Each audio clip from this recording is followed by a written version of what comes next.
Good morning, class 10 students. I welcome you all on this online platform provided by Jagriti Classes. We were doing chapter 9th of class 10, that is Heredity and Evolution. And as you all know, I told you in the starting of the chapter that we'll be doing the topic of heredity in detail, and then we'll not be completing with the topic of evolution.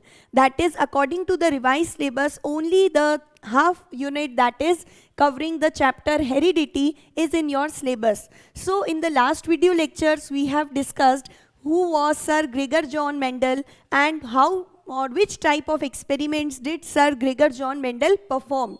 Then we discussed that why he chose the pea plant.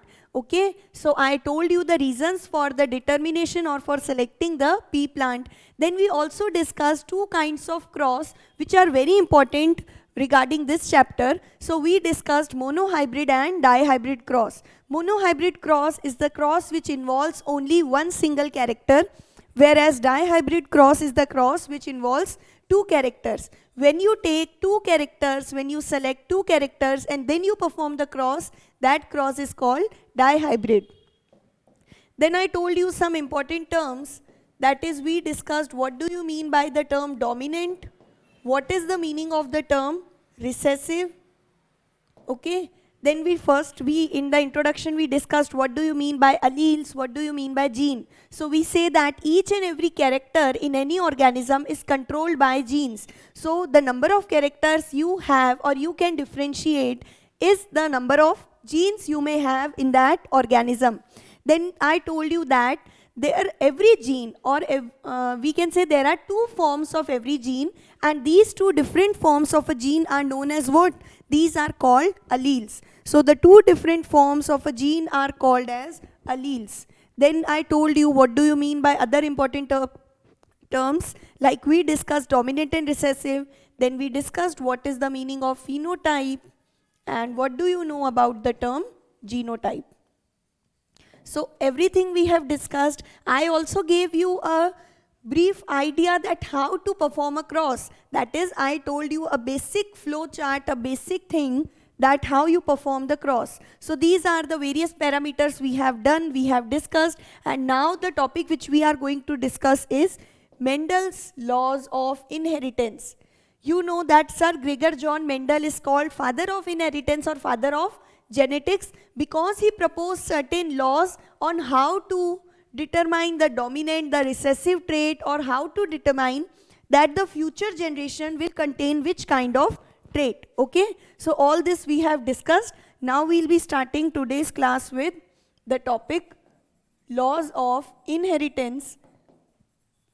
These are also called as laws of genetics. Okay, inheritance and heredity is one and the same thing. It means it is a process of transfer of characters from the parents to the offsprings, progeny, or the future, the next generation, or to the child. These are all the synonyms. So we'll be starting with the laws of inheritance, and these all laws were proposed by, we know, Sir Mendel. So these laws are proposed by Sir Gregor Johann Mendel. So in fact they can also be termed as Mendel's laws of inheritance. And then you have three laws which were proposed by Sir Mendel. The first law is law of dominance.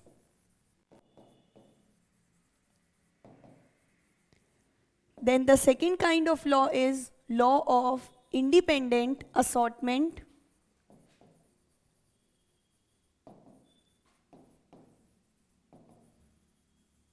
And the third one is law of segregation. So these are the three laws which we are going to study in detail. That is, we have to study their statement because you know these are laws, so these would have a certain statement. So we'll study what do you mean by the law of dominance, law of independent assortment, and law of segregation. And for this, for understanding it more clearly, you can also provide it with an example. That how can you give an example for law of dominance. So firstly I'll be writing the statement of each law and I'll try to give an example for each. So the first law which we are going to do is law of dominance.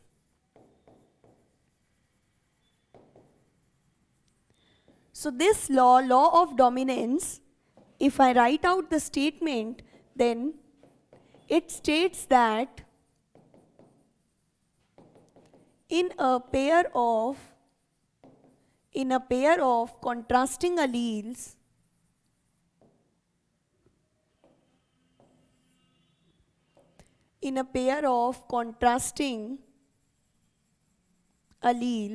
you all know that the gene is for each and every character you have a gene. Let's suppose for height you have a gene, and this gene will contain two copies or two different forms which are called alleles here. Okay, I have told you, we have discussed this term in quite detail. So I hope now you understand what do you mean by the term alleles. So this law states that in a pair of contrasting alleles, only one allele gets expressed, only one of the allele gets expressed in the future generation,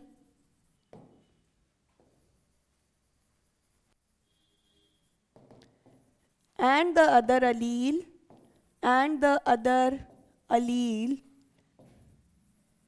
does not shows its expression in the progeny, or you can write in the offspring. So this is the statement of law of dominance. Law of dominance states that in a pair of contrasting alleles, I told you, every gene,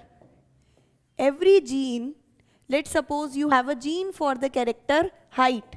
So this is the character or the trait which we are focusing, and the gene responsible for height, it would contain two different forms, and these two different forms are known as alleles. So you have two alleles in one gene. So the symbol capital T and capital T denotes alleles here, and for one gene you have how many alleles? Two alleles. This allele, both the alleles shows the character what? Tall height. And if I write the alleles to be capital T, or I write small t, then these both are also the alleles of a gene, and these both show the character of dwarf. Now I hope you are well aware with the symbols and the character, how I am saying that this is a tall, and I could also write this is homozygous. Okay. So now we have discussed the difference between homozygous and heterozygous. I told you the parents are always homozygous in nature. That is, you can even call them to be pure because they have same kind of allele. Because here both capital T is present. Hence I am written homozygous because homo means same. And this condition if I write, this is also homozygous because both the alleles are same. So this one is homozygous too. But if I write capital T and small t, this condition becomes heterozygous. So these all we have discussed. Okay, I am just giving you, refreshing your knowledge. So now we have the law of dominance. I told you its statement, and you can also expand it further. That is, we have written only one allele will get expressed and the other allele would not get expressed. So you can say that the allele which gets expressed was termed as dominant. It was termed to be the dominant allele. So you will say that this we have already read in our previous video class, that only one character which get expressed in the future generation or the first filial F1 generation is known as dominant and the other one is known as recessive. So yes, we have done, and this was a law made by Sir Mendel. So you have to just know the statement of this law. We already defined the terms dominant and recessive. If I tell you what do you mean or define the term dominant, how will you do so? Yes, the dominant trait would be what? The trait or the character which expresses itself in the F1 generation, in the first filial generation, is called dominant, and the trait which does not get expressed is known as recessive. So we have done this, and this is the simple law of dominance, what you have in front of you. Next we'll be doing the second law, that is law of segregation. Law of segregation, the word segregation in English means separation, and in term you can form the law itself. So let's do the statement. Law of segregation, it states that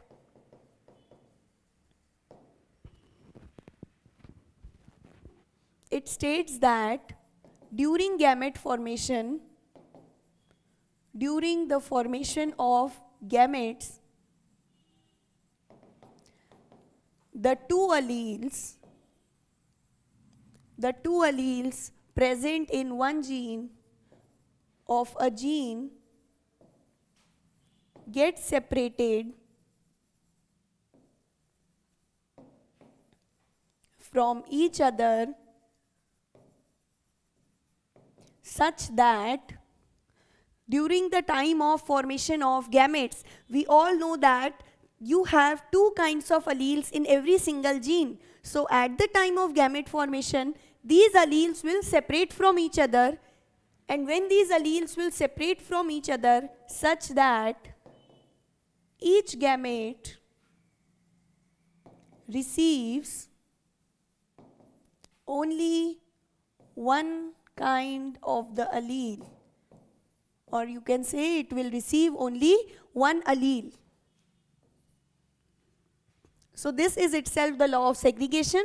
Law of segregation is telling you that whenever you need to form the gametes from the parents, you know, first we select the parents, you write the genotype of the parents, and then when you form the gamete out of these parents, what you have is you separate out the alleles. And when I discussed a basic idea or the basic method, how do you perform a cross, then I already told you that when we perform a cross, the first step is selection of parents and mentioning the genotype of both the parents. Then what we do is we form the gametes. And during gamete formation, I have explained you many times in our previous class that during the formation of gametes, let's suppose this is the parent you have. Then what would happen? This is the parent generation, and now you have to form the gametes. During gamete formation, both these alleles will get separated. They would separate out, move far away from each other, and then all the gametes will have the allele capital T.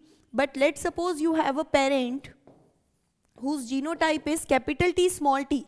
Then the same process will occur. If you need to form the gametes, then both these alleles, that is capital T and small t, they will get separated out, okay? And some of the gametes will receive the allele capital T, other kind of gametes will receive the allele small t. So we say that in homozygous condition, this is a homozygous condition.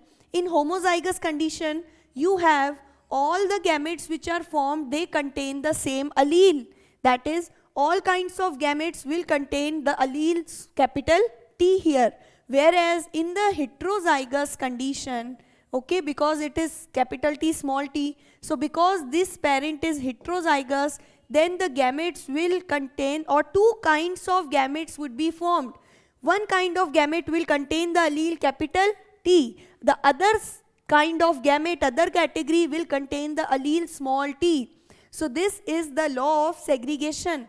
That is, during gamete formation, the two alleles present in the parent, they get separated out, they get segregated such that each gamete which is formed, it only receives one copy or one allele. Any gamete does not have both the alleles. That is, the gamete in this condition can have either small t or capital T. But the gametes cannot have both the alleles in them. That is, capital T and small t both cannot be present in the same gamete. So this is law of segregation with an example here. Okay, I hope you understood. I have already told you in the previous video lecture that this condition is homozygous, this is heterozygous. Then I also told you one more term, that is, this is called diploid, where the gametes are called haploid cells. The parents are diploid in nature. Diploid means they contain two copies, two alleles, whereas the gametes, wherever you have gametes, you call them to be haploid cells. Okay. gametes are called haploid. Haploid means you have half the number of chromosomes or half the genetic material compared to parents. So these are haploid, whereas parents or any of the generation which you get, these are diploid. So this was law of segregation. Now we'll be moving to the next, that is the third law. And the next law which is proposed, okay, I hope you are understanding it with the examples.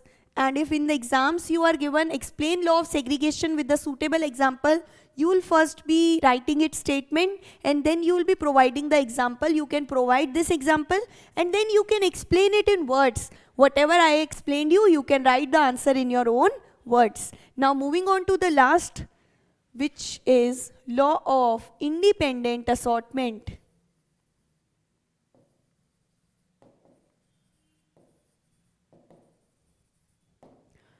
So now we are doing the third law, which is law of independent assortment, and the statement for this law is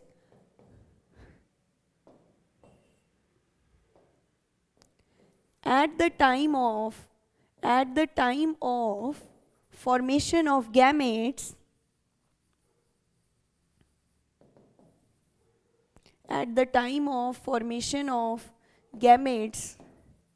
the alleles separate out. So this statement, the part of the statement is for this law of segregation. It means when you have to explain the law of independent assortment, then we are including the previous condition also, that is law of segregation. So what I have written till now that at the time of gamete formation, the alleles separate out from each other. This is what law of segregation states, that is the alleles get separated out. Now next is what? They get separated out, okay, to form gametes. We have written at the time of gamete formation. And now each allele of the gamete can independently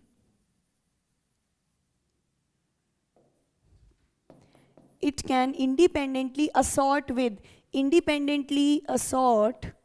or this means independently means randomly, and assortment means linking or join or attachment, we can say. So I can also write at the time of gamete formations the alleles separate out, and now each allele of the gamete can independently assort, or you can write can randomly combine with, independently assort or randomly combine with the other gamete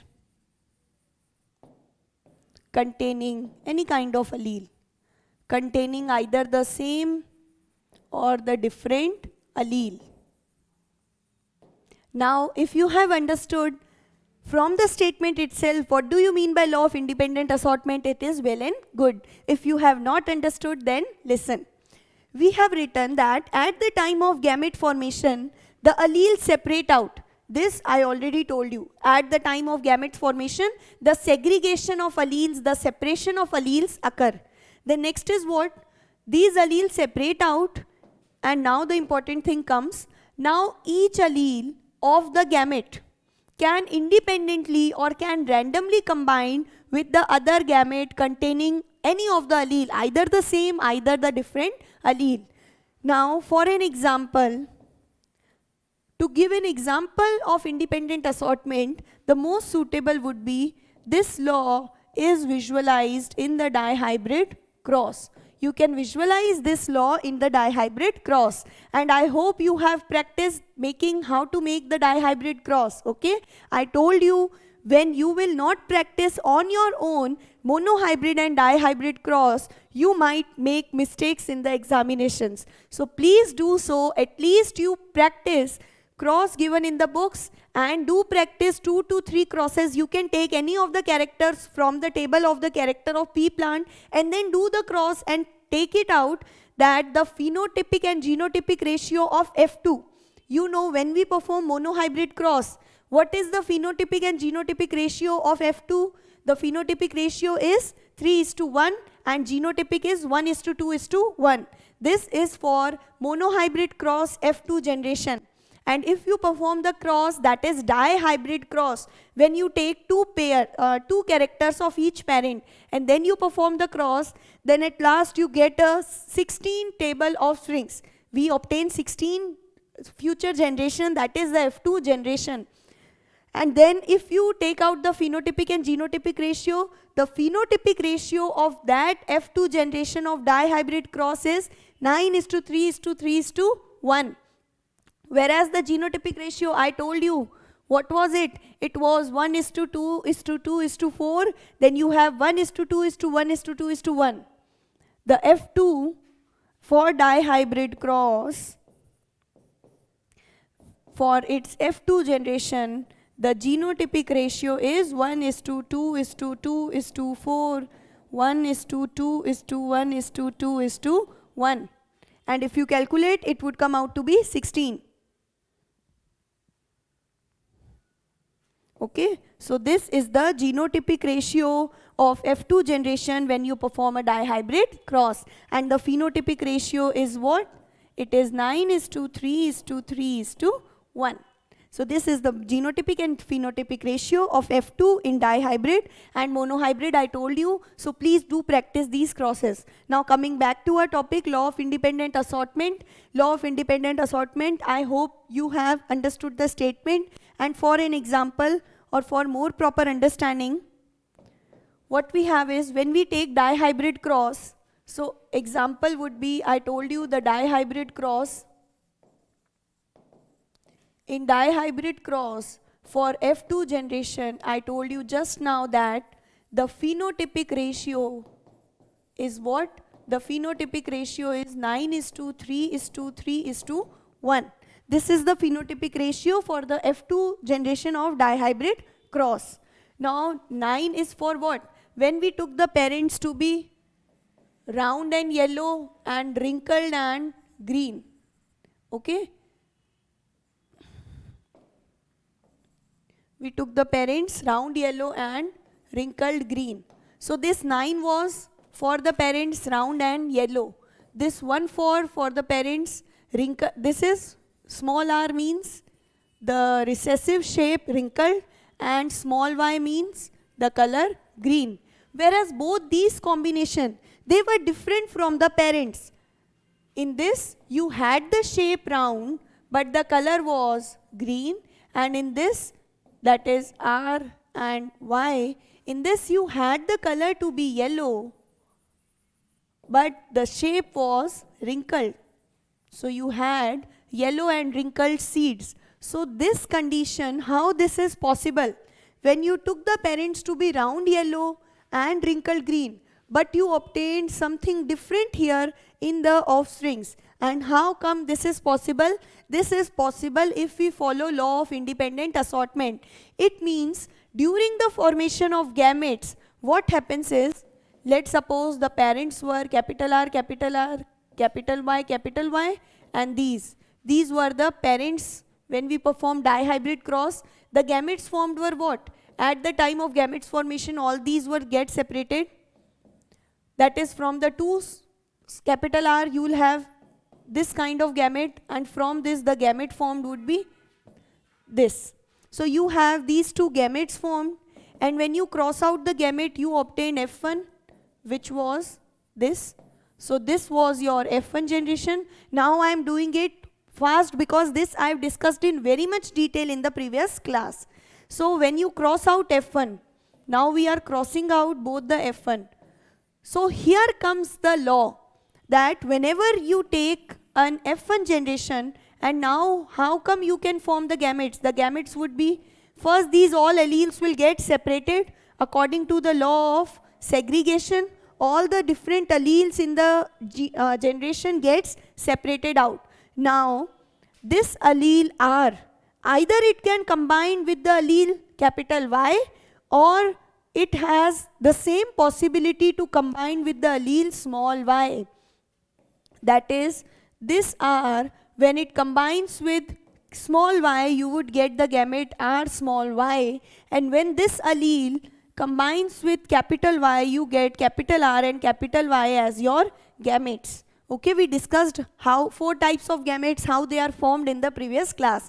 So these were the 2 kinds of gametes. So we say that during gamete formation, the alleles separate out, and now every allele has its own wish, okay, to combine with any of the remaining alleles. That is, this capital R can combine with Y, and it can also combine with small y, and hence you have 2 different kinds of gametes formed. So this is the law of independent assortment. That is, this R is not dependent, or it is not forced to combine only with capital Y. No, it can independently select out to which it should join. And we have seen that there are 50% chances, that is, in the 50% combination, this R combines with small y, and in the remaining 50% combination, the R combines with capital Y. So these gametes which are formed, they have the chances of equal chances, that is 50-50%. So you can even involve a line in this. In law of independent assortment, the gametes which are formed, all the gametes have equally likely chances of formation. Okay, which I told you that both the gametes which would be formed, they would have an equal chances. That is 50% these gametes would be formed and 50% gametes would be with this genotype. So this completes your laws. Now we'll be moving to the next topic, which is a short topic, and this is the last topic which you have to study in this chapter, which is sex determination in human beings. That is how you will determine that the future generation or the child of the human would be a male child or a female child. That is, either it would be a girl child or a boy child. So this boy child. So this is the last topic which we have to discuss, because this completes the topic heredity, and then whatever is the next, that is the topic of evolution, it is being deleted. So today we will be completing our chapter. I hope you have understood the complete chapter. So let's move on to the next topic, which is sex determination in humans. So we have to study this topic of sex determination in human beings. Now, for knowing this topic, you should know that you have 2 different kinds of individuals, male and female, in front of you. Then you should know that every individual, either male or female, it has 23 pairs of chromosomes. 23 pairs I have written. If I say you how many total number of chromosomes are present, then you can say 23 pairs means 46 chromosomes are present. So it's one and the same thing. If you say 23 pairs, or if you say total 46 chromosomes are present in males as well as in females. Now in these 23 pairs of chromosomes, we divide these pair into 2 categories. The first one are known as autosomes, and the next is known as sex chromosome. So these are the 2 different categories. Autosomes are also known as somatic chromosomes. Okay, these are also named as somatic chromosomes. So you have a total of 23 pairs of chromosomes in human beings, either male or female. Then in these 23 pairs, you can call them to be a total of 46 chromosomes. These are divided into 2 categories, autosomes and sex chromosomes. Autosomes are the first 22 pairs. So how many autosomes are present? 22 pairs. Or if I write them in number, they would be 44. Out of total 46, 44 chromosomes are called autosomes, and you have the remaining 2 chromosomes, or you can say 1 pair, to be the sex chromosome. So you see a picture is being drawn, and this kind of structure which is being made, this shows you 1 pair of chromosome, okay? Because see, you have this single and this single chromosome are linked, so this shows you 1 pair. And if you count it out, then you will get that this is 1, 2, 3, 4 and so on moving. Till here, you have the first 22 chromosome pair. Okay, these are in pairs. So we have 22 pairs of chromosome, and then the chromosome are marked in a darker shade, in a darker color. This is the 23rd pair. So this is the sex chromosome, and similarly if we talk in females also, this is the sex chromosome which you have, and all these pairs from the first to the 22nd pairs, these are known as autosomes or the somatic chromosomes. Now we have to study that in the females you have the 23rd pair to be of same kind. That is, both the chromosomes in the 23rd pair are named as X and X in females. Whereas in males, you have two different kinds of chromosomes present in the 23rd pair. One is called X and the other is called Y. You can see that in the diagram, both these chromosomes are made in the similar manner, that is, both are X and X. Whereas in the diagram of males, one chromosome resembles to the shape of X, whereas the other chromosome resembles to the shape of Y. I hope the picture is clear enough and you can judge that this has the shape of X, whereas this one has the shape of Y. So in females you have two XX chromosomes, and in males you have one X and one Y chromosomes. Okay? So these were the description of chromosomes. Now if you ask, the chromosomes are present where? So see, we have a human cell. Our body is made up of different kinds of cells. These cells join together to form the tissues. So this is a human cell. And in the nucleus, inside, we have a cell, and inside the cell, at the approximately center region, you have nucleus. So in this nucleus, you have the presence of chromosomes, or you can say inside the nucleus, the genetic material is present. So simply we are saying that inside the nucleus, if you see, you will see chromosomes. And how many chromosomes? 46 chromosomes or 23 pairs of chromosomes. Okay, I am writing it again and again so that there would be no confusion in your minds. So now we have these chromosomes present. The last pair is known as sex chromosomes. In males, it is X and Y.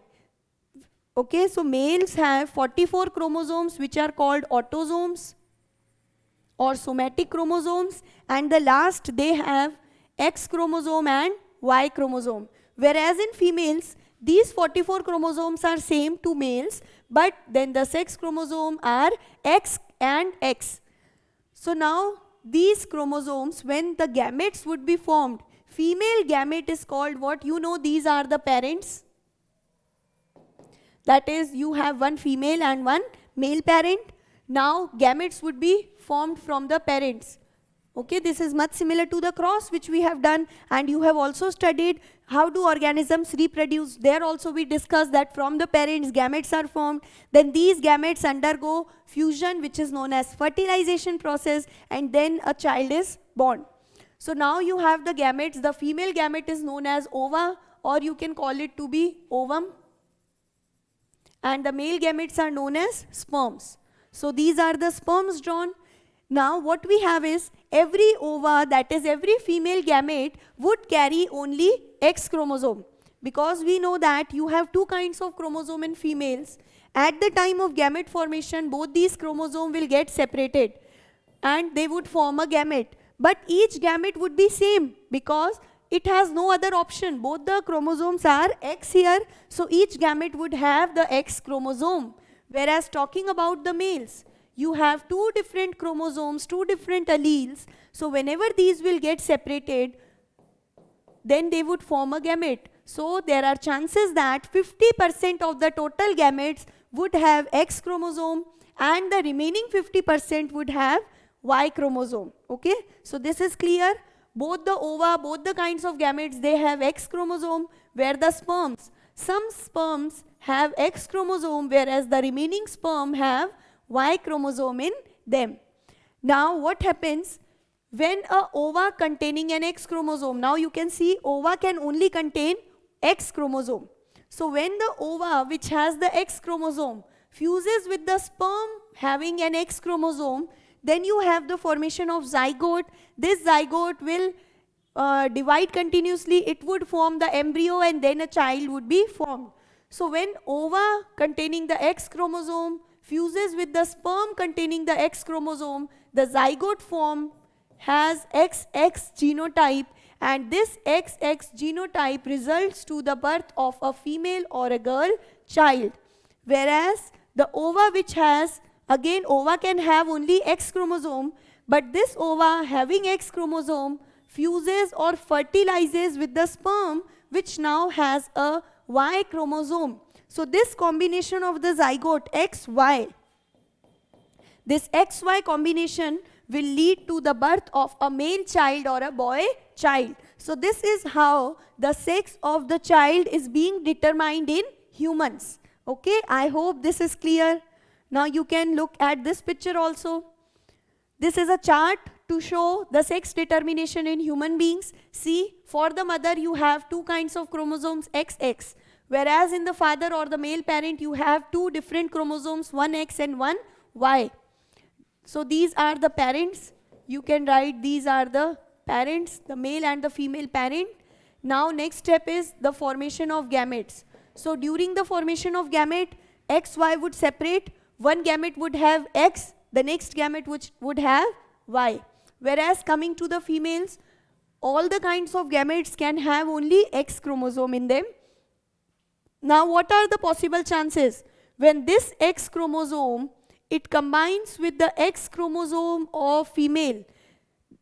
Okay, the gamete of the father which is having X chromosome, that is the sperm of X, combines with the ovum containing the X, then the genotype of the zygote. This is what you can call it to be the zygote, or you can call it directly to be the future generation or child.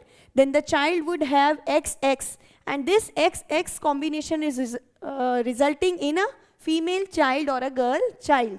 Whereas if this X chromosome from the father, it combines with the another X chromosome, then also the combination would be XX and the resultant child would be a female. But when this Y chromosome, that is the sperm containing Y chromosome, it would combine either with this X or with the another X. These are the ovum. Female gamete are called ovum or ova. So the resulting combination would be XY, which suggests the birth of a boy child or a male child. So hence you have 50%, that is equal probability, 50% probability of a female child and the 50% probability of a male child. So the probability of birth of female and male child is equal.